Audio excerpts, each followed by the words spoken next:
Salam à toutes et à tous et les bienvenus sur Maroc 24. Aujourd'hui, le 26 juin 2024, nous vous présentons la chronique incisive de Tariq Katab, publiée sur le 360, intitulée « Pour sa reconduction à la tête de l'Algérie, la Tebboune Mania gagne tout le pays ». Katab y dénonce avec une ironie mordante la montée en puissance des mensonges présidentiels à mesure que la présidentielle de septembre approche. Autrefois apanage du président algérien, ces tromperies se multiplient désormais au sein du gouvernement, des partis politiques et de la classe d'affaires. De toxique, le président candidat Tebboune devient dangereusement radioactif, contaminant tout sur son passage.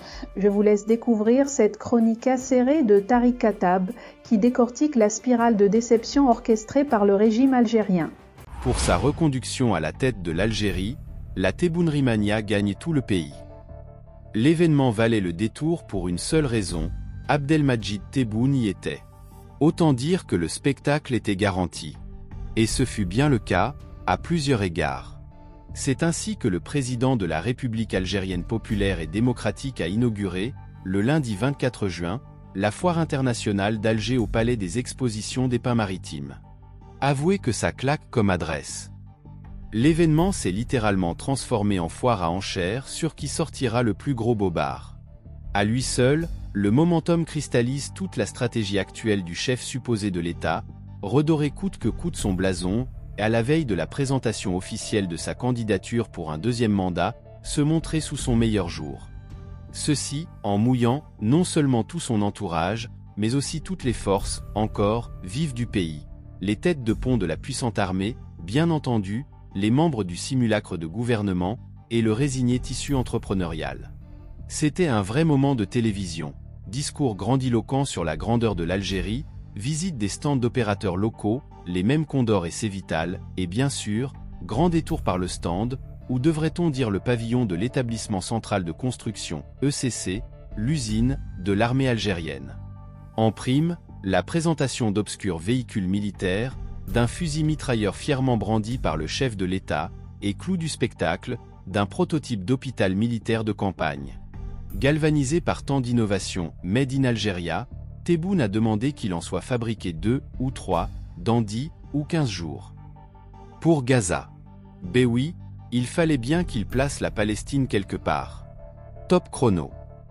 À l'arrivée, des chefs d'entreprise, des militaires et des ministres qui font les ambitions invraisemblables du chef de l'État, et qui pire, leur donnent écho et crédibilité, présentation PowerPoint à l'appui. Quand ils ne trouvent pas matière à surenchérir, ils jurent que c'est comme si les instructions données au pied levé étaient déjà exécutées. Le tout, sous le regard du vice-président de la République de Turquie, Sevde Yılmaz, dont le pays est invité d'honneur.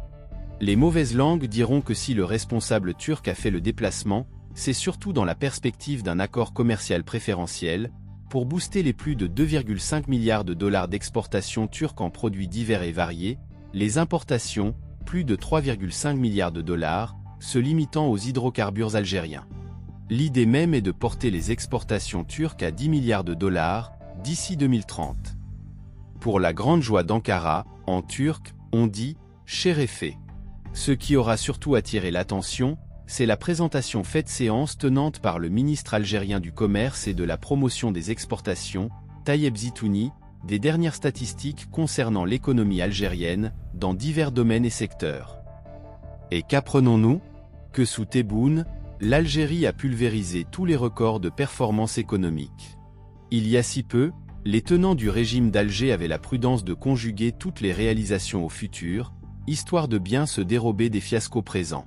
Désormais, et c'est une tendance nouvelle, la mythomanie est conjuguée au passé. On ne saura dire comment cela nous a échappé, mais avec Tebboune, c'est déjà check en termes de performance économique. L'avenir est derrière. Comme ça, du jour au lendemain. Exemple, les exportations hors hydrocarbures de l'Algérie sont passées de 3,8 milliards de dollars en 2020 à déjà 7 milliards de dollars cette année. Pour 2030, ce sera 29 milliards de dollars. Carrément. Les importations, elles sont passées de 60 milliards de dollars en 2020 à 45 milliards de dollars en 2023. Priver tout un peuple des produits les plus élémentaires pour gratter à peine 15 milliards de dollars sur la balance commerciale, c'est cela le miracle économique algérien. Et puis, il y a les matériaux de construction, dont l'Algérie importait pour $1 milliard avant Tebboune et qu'elle exporte désormais pour une valeur de $1,3 milliard. N'étaient-ce les défaillances techniques qui ont limité le défilement des slides lors de cette présentation, ou encore les miaulements d'un chat, à l'évidence agacé par tant d'invraisemblances, on en aurait appris davantage et des meilleurs. Plus sérieusement, de qui se moque-t-on en Algérie? Si même les nonchalants félidés en arrivent à ne plus supporter une telle avalanche de mensonges et de chiffres ne correspondant à aucune forme de réalité. Et c'est parti pour durer tout l'été, l'Autorité nationale indépendante électorale, ANIE, ayant fixé le dernier délai de dépôt des dossiers de candidature à la présidentielle prévu le 7 septembre au 18 juillet à minuit. Autant dire que Tebboune a encore de la marge pour enjoliver, à coups de données erronées et de bobards, un bilan unanimement jugé comme catastrophique. Car que l'on ne s'y trompe pas, le seul et unique objectif derrière cette nouvelle, contre-plan bilanciel, n'est autre que de préparer le terrain à la candidature du président sortant pour un deuxième mandat. Et ce ne sera pas une surprise. Une croissance de 46% en 3 ans. De la même manière que le pauvre ministre du Commerce et de la Promotion des Exportations, sommé de déguiser un bilan chaotique en prouesse, ils sont en ce moment nombreux chez le voisin, à sortir d'inexistantes success stories de leur chapeau. Retenez, entre autres, $6,2 milliards d'exportations industrielles, $397 millions de produits agricoles et agro-industriels, et $34,36 millions de produits de la pêche. Le tout, pour la seule année 2023. Dimanche dernier, même le chef de la diplomatie algérienne a dû changer de casquette pour se muer en économiste, se félicitant des résultats positifs, confirmés, a-t-il assuré, par tous les indicateurs économiques nationaux. Un taux de croissance de 4,2%, un PIB de $260 milliards américains, des réserves de change dépassant les $70 milliards américains et des exportations hors hydrocarbures, qui devraient bientôt dépasser le seuil des $10 milliards américains. Pour préserver ces précieux acquis, il nous appartient aujourd'hui de poursuivre le travail mené selon l'approche posée par le président de la République, Abdelmadjid Tebboune, a-t-il enchaîné. On voit de loin, le très humble chef de l'État rougir, devant tant de louanges. Comme on suppliera au passage les dirigeants algériens de travailler leur niveau en langue arabe, les entendre, c'est subir un vrai massacre à la tronçonneuse. Ainsi donc, et par la magie des statistiques, le PIB de l'Algérie, qui s'était établi à $187 milliards en 2022, données du Fonds monétaire international, est passé à $225 milliards, annonce du président Tebboune le 5 août 2023, puis à $233 milliards, annonce d'Aymen Ben Abderrahmane, ancien Premier ministre, le 17 septembre 2023. Par cette même magie, la richesse créée par l'Algérie devrait atteindre $260 milliards en 2024, et même plus, sans que l'économie algérienne ne connaisse le moindre changement structurel. Ainsi, le PIB algérien devrait croître de 46% en l'espace de 3 ans. À cette allure, d'ici la fin d'un été qui s'annonce pénible, et la tenue de l'élection présidentielle, le PIB aura certainement doublé ou triplé. Les BRICS ratés. Cachez cette réalité qu'on ne saurait voir. Nous parlons de la même Algérie où l'Oranie, Tiaret et bien d'autres régions du Nord, n'ont même pas accès à l'eau potable. Il s'agit également du même pays où des projets aussi structurants que l'usine Fiat, à Oran, n'ont jamais produit un seul véhicule. Comme cela se passe dans la même force de frappe, où le citoyen doit toujours faire la queue aux aurores pour un sachet de lait. Ce réel, le régime d'Alger refuse de le voir et de le laisser voir, instaurant une vraie omerta. Faute de résoudre une crise qui touche toutes les sphères de l'appareil productif et de la société, Tebboune & Co. invente une réalité parallèle dont nous bassinent les fils d'actualité algériens, publics et privés, portant ainsi la voix de tout le microcosme agissant du pays.